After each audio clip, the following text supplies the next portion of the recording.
Welcome to CRB9 news. Kakinada జిల్లా SP yes Satish Kumar ఇచ్చిన నిర్దిష్ట ఆదేశాలకు అనుగుణంగా పెద్దాపురం డీఎస్పీ కె లతాకుమారి పర్యవేక్షణలో ప్రత్తిపాడు సర్కిల్ ఇన్స్పెక్టర్ శేఖర్ బాబు ఆధ్వర్యంలో ప్రత్తిపాడు సీఎం పవన్ కుమార్ మరియు వారి సిబ్బంది గంజాయి అక్రమ రవాణా జరుగుతుందని వచ్చిన సమాచారం మేరకు తమ్మయ్య చెరువు పుంత రోడ్లో నలమాటి సరస్వతి మామిడి తోటలో గల రేకుల షెడ్ వద్ద పోలీస్ సిబ్బంది దాడి చేసి సుమారు 6 లక్షల విలువ చేసే 60 కేజీల గంజాయిని 2 వ్యక్తులను పట్టుకోవడం జరిగింది. ఆదివారం 4 గంటల సమయంలో ప్రత్తిపాడు ఎస్ఐ వారి సిబ్బంది చాకచక్యంగా దాడి చేసి ముద్దాయిలను అరెస్ట్ చేయడమైనది.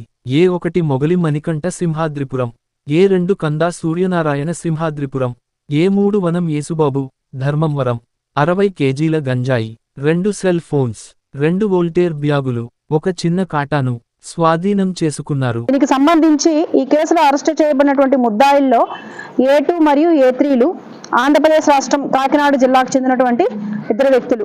ఈ 2 వ్యక్తులు కూడాను జల్సాలకు అలవాటు పడి తక్కువ టైంలో ఎక్కువ డబ్బులు సంపాదించేటటువంటి దుర్బుద్ధితో వీళ్ళిద్దరు కూడాను పాడేరు ఏజెన్సీ ప్రాంతం నుంచి గంజాయిని తీసుకొచ్చి ఇక్కడ అమ్ముతున్నటువంటి క్రమంలో మనకు వచ్చినటువంటి సమాచారంతో దీని మీద మనం రైడ్ చేసి ఇద్దరిని మనము పట్టుకోవడం జరిగింది. దీనికి సంబంధించి అరెస్ట్ చేసినటువంటి వ్యక్తుల వివరాలు A1 అనేటటువంటి వ్యక్తి మొగలి మణికంఠ, ఈయన సింహాద్రిపురం గ్రామానికి చెందినటువంటి వాడు, ప్రస్తుతం పరారీలో ఉన్నారు.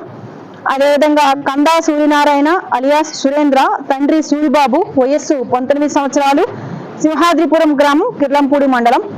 ఏ3గా వనం యేసుబాబు, తండ్రి చక్రం లేటు, వయస్సు 33 సంవత్సరాలు, ధర్మవరం గ్రామం, ప్రత్తిపాడు మండలం.